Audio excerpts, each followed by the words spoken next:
I did, a couple of weeks ago, start to write a sermon.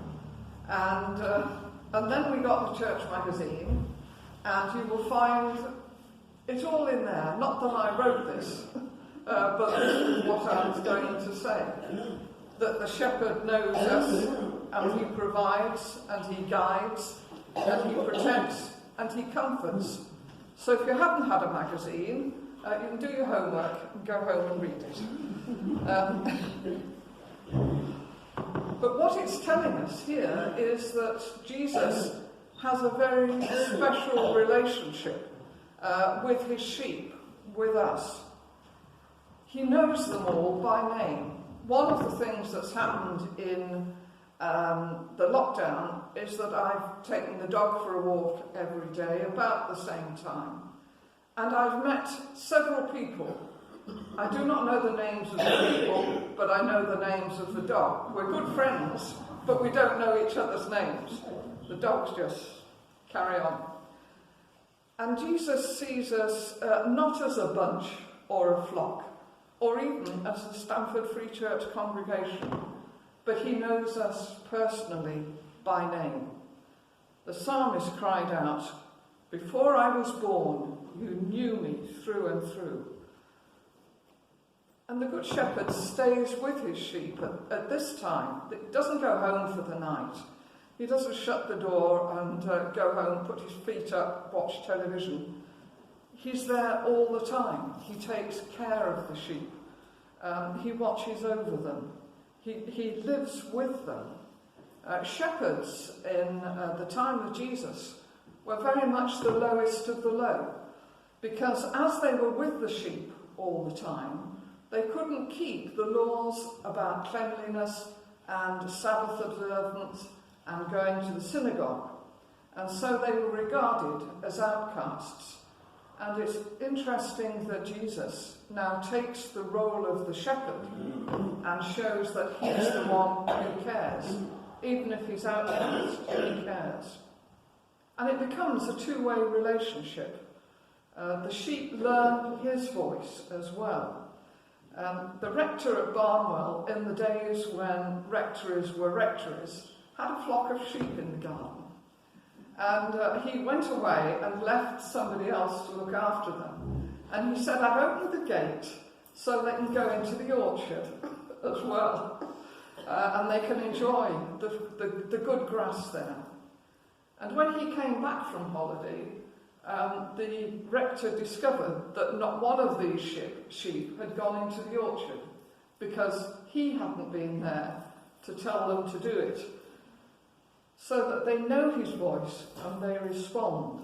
I've told you before about when the sheep are on the deeps.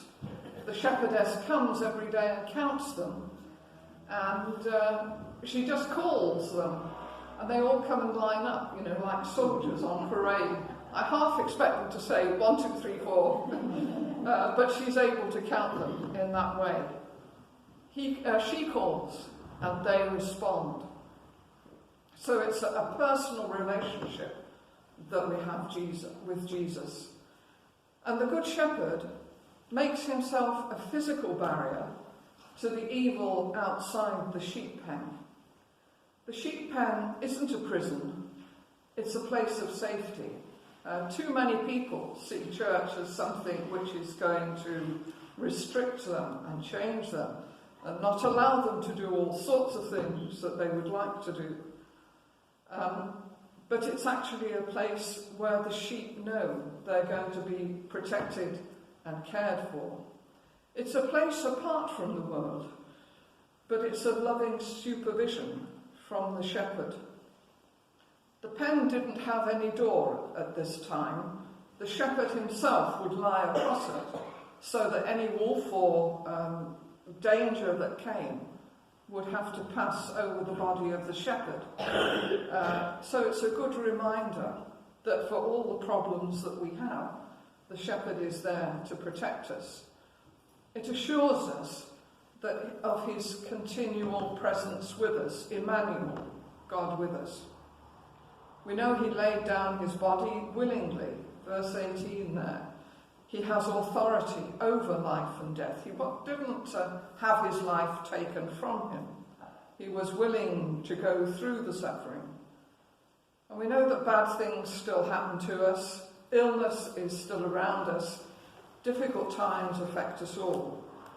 But Jesus is there as our friend and guide. So the question is, do we have a personal relationship with Jesus? And if not, how do we get it? Well, we can study the Bible, we can come to church, we can read Bible notes and commentaries, and we can pray and talk to Jesus. I asked someone this week how they would get a personal relationship with God. And she said, well, I did it by getting a cup of coffee. This is 21st century. And I sat in an armchair, and I had an empty armchair opposite me, and I talked to Jesus for an hour, every day for 3 months.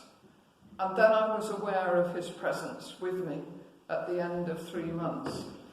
So if you haven't got a personal relationship, it's a matter of persevering.